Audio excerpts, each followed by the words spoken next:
বন্ধুরা, আজ কৌশিকী অমাবস্যার দিন যদি আপনারা এই কার্যটি করতে পারেন চৌরাস্তার মোড়ে গিয়ে, তাহলে আপনার ঘরে থাকা সর্ব অশুভ শক্তির বিনাশ হবে এবং জীবনে আপনার যা স্বপ্ন আছে তাই পূর্ণ হবে। বলা হয়েছে কৌশিকী অমাবস্যার দিন মা কালীকে সহায় রেখে মায়ের পূজা পাঠ উপাস করে করলে আপনি তার পূর্ণ ফল পাবেন এবং তা আপনার যত স্বপ্ন তার সব পূর্ণ হবে। বলা হয়েছে কৌশিকী অমাবস্যার দিন এই তিথিতে কোনো উপায় উপাচার ও টোটকা করলে তা 100% আপনার সাথ দেয়, কিন্তু কোনো উপাচার ও উপায় টোটকা কারুর ক্ষতি না হয় সেই কাজ কোনোদিনের জন্য করবেন না। বন্ধু, মা কালীর আশীর্বাদ প্রাপ্ত হতে আপনার যত গুপ্ত শত্রুরা আপনার ক্ষতি করছে এবং আপনার ঘরে অশুভ শক্তি বা নেগেটিভিটি কারণে আপনাদের ঘরে রোগ জ্বালা বিপদ আপদ অশান্তি ঝগড়া এর সাথে সাথে অর্থনৈতিক কষ্ট দেখা দিচ্ছে, তাহলে মা কালীর এই বিশেষ দিনে মায়ের পূজা করুন। 2 সেপ্টেম্বর কৌশিকী অমাবস্যা 2024। এই আজকের দিনে অমাবস্যা হিন্দু ধর্মে বিশেষ খুব গুরুত্বপূর্ণ একটি দিন, যা মা কালীকে নিয়ে অর্পণ করা হয়। বলা হয় এই দিন তারাপীঠে মায়ের বিশেষভাবে পূজা করা হয়। এই তিথির মাহাত্ম্যের জন্য এই অমাবস্যা এত বিশেষ বলে মনে করা হয়েছে।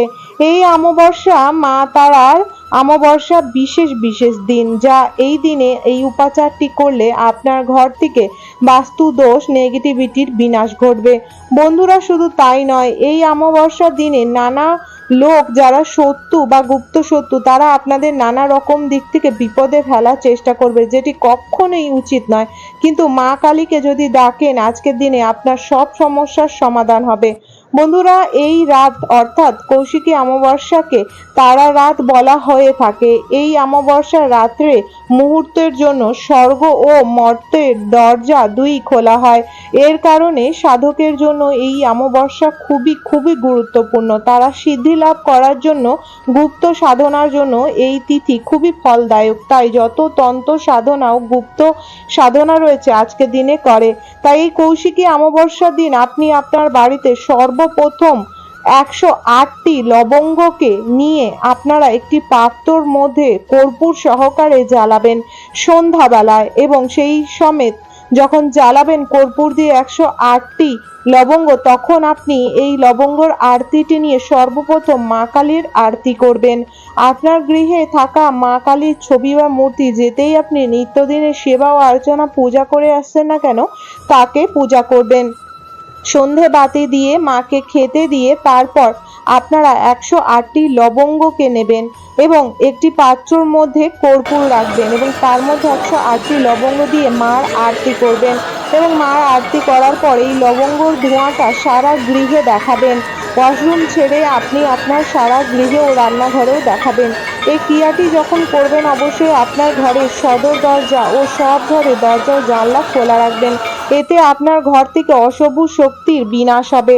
বলা হয়েছে এই দিন বিশেষ করে কৌশিকী অমাবস্যা দিনে মহামায়া আর রূপ থেকে কৌশিকী দেবী অমাবস্যার বিশেষ উৎপন্ন। এই দিন শম্ভু ও নিশুম্ভকে পৃথিবীর নানা রকমের অত্যাচার ও নেগেটিভ প্রভাবের হাত থেকে বাঁচার জন্য তাদের কিন্তু অসুর মহারাজকে কিন্তু মা কৌশিকী দেবী বধ করেছিলেন এবং এই দেবী মহামায়ার বিশেষ এক রূপ, যাকে কিন্তু আদ্যা শক্তি মহামায়ারই রূপে পূজা করা হয় কৌশিকী মাতা বলে।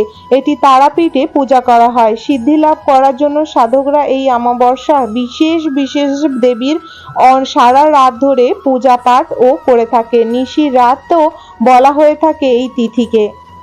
বন্ধুরা, এই দিন সন্ধ্যাবেলায় একটি লেবু নেবেন এবং সেই লেবুটি রান্নাঘরে ব্যবহারের জন্য নয়, এই উপায় করার জন্য আপনাকে এই লেবু কিনে নিয়ে আসতে হবে। একটি পাতি লেবু কিনে নিয়ে এসে সেটি সর্বপ্রথম গঙ্গা জল দিয়ে শুদ্ধ করে নেবেন। বন্ধুরা, পাতি লেবুটি কাঁচা হলে খুবই ভালো হয়। যদি আপনি সবুজ রঙের না পান তাহলে হলুদ বর্ণের পেলেও কোনো সমস্যা নেই, কিন্তু আপনাকে পাতি লেবুই নিতে হবে। এই পাতি লেবুটি নিয়ে এসে সর্বপ্রথম গঙ্গা জল দিয়ে ধুয়ে শুদ্ধ করে নেবেন। তারপরে আপনারা এতে হলুদ ও সিঁদুর সর্ষে তেলে গুলে একটি করে ফোঁটা দিয়ে নেবেন। তারপরে আপনাকে লাগবে 9টি বা 21টি লবঙ্গ।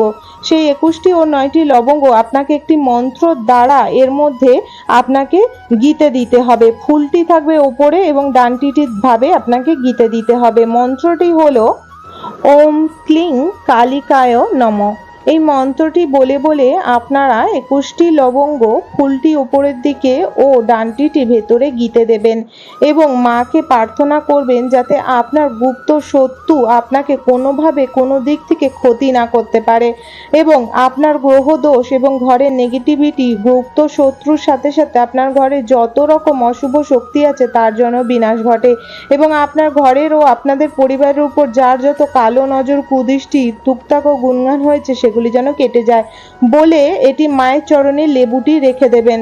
এবং তারপরে বন্ধুরা আপনার ঘরে যদি কর্পূর দানি থাকে যেটি দিয়ে কর্পূর দিয়ে মায়ের আরতি করা হয় অথবা যে কোনো একটি প্রদীপ যেটি থালার মধ্যে বসিয়ে নেবেন, তার মধ্যে একটু কর্পূর বেশি করে দিয়ে এবং তার মধ্যে হলুদ সর্ষে হাফ চামচ মতো নিজের হাতে তুলে দেবেন এবং সেটি জ্বালাবেন। জ্বালিয়ে সর্বপ্রথম মায়ের আরতি করবেন। তারপরে একটি থালার মধ্যে বা নিজের হাতে মায়ের চরণ থেকে সেই লেবুটি তুলে নেবেন, নিয়ে এবং যে আরতিটি আছে সেটি নিয়ে সারা ঘরে ঘন্টি সহকারে আরতিটি দেখাবেন এবং লেবুটি যেন আপনার হাতে থাকে।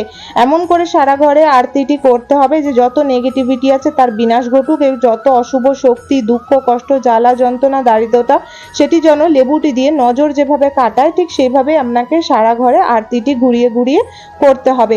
সর্বপ্রথম আরতিটি আপনার ঠাকুরঘর থেকে শুরু করে সর্ব ঘরে করতে হবে। এই সময় ঘরের সদর দরজা ও সব ঘরের দরজা ও জানলা খুলে রাখবেন।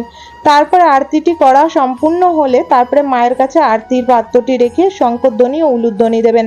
তারপরে লেবুটি কিন্তু মাটিতে রাখবেন না। ক্রিয়াটি করার পর লেবুটি কোনো পাত্রের উপর কোনো থালা বা কোনো উঁচু স্থানে পিঁড়ের উপরে রাখবেন। তারপর শঙ্করধ্বনি উলুধ্বনি ও ঘণ্টা বাজিয়ে মাকে নমস্কার করে লেবুটি হাতে নিয়ে বলবেন, হে মা কালী, আমার ঘর থেকে যত অশুভ শক্তি নেগেটিভিটি দুঃখ কষ্ট জ্বালা যন্ত্রণা দারিদ্রতা রোগ ব্যাধি দুঃখ সবকে তোমার চরণে নিয়ে নাও মা। আমাদের ঘরকে সুখ শান্তি সমৃদ্ধি দিও। সব অশুভ শক্তি ও দুঃখ কষ্ট বিপদ আপদ থেকে আমাদের রক্ষা করো, বিনাশ করো। আমাদের ঘরে যত অশুভ শক্তি আছে আমাদের ঘরে অর্থনৈতিক উন্নতি আসুক, সুখ শান্তি সমৃদ্ধি আসুক। এই বলে লেবুটি নিয়ে গিয়ে চৌরাস্তার মোড়ে আপনারা ফেলে দিয়ে আসবেন এবং যেদিকে আপনার ঘর সেদিকে মুখ করে দাঁড়াবেন, পিছন ভাবে ছুঁড়ে দিয়ে ফেলে আপনি সোজা আপনার ঘরে চলে আসবেন এবং পিছন ঘুরে তাকাবেন না বন্ধুরা। এবং আসার সময় আপনি আপনার ঘরের বাইরে আগে থেকে জল রেখে যাবেন, হাত পা ধুয়ে তারপরে ঘরের মধ্যে প্রবেশ করবেন। দেখবেন এর ফলস্বরূপ আপনার ঘরে যত কালো দৃষ্টি নজর এবং কুপ্রভাব আছে সেই কেটে গিয়ে আপনার পারিবারিক সম্পর্ক সুস্থ ও সবল থাকবে। একে অপরের সুখ শান্তি ও সমৃদ্ধি সবার বজায় থাকবে। সবাই হাসি খুশি থাকবেন মা তারার আশীর্বাদে। আশা রাখবো বন্ধুরা আজকের ভিডিও তথ্যটি আপনাদের ভালো লেগেছে। যদি ভালো লেগে থাকে অবশ্যই একটি লাইক করবেন। কমেন্ট বক্সে জয় মা তারা জয় অবশ্যই লিখবেন। অবশ্যই চ্যানেলটিকে সাবস্ক্রাইব করে রাখবেন আপকামিং পূজা পাঠ তন্ত্রকথা জ্যোতিষশাস্ত্র বাস্তু টিপস টোটকা উপায় দেখার জন্য। হরে কৃষ্ণ, রাধে রাধে, জয় মা তারা, জয় মা কৌশিকী মা, জয় মা কালী।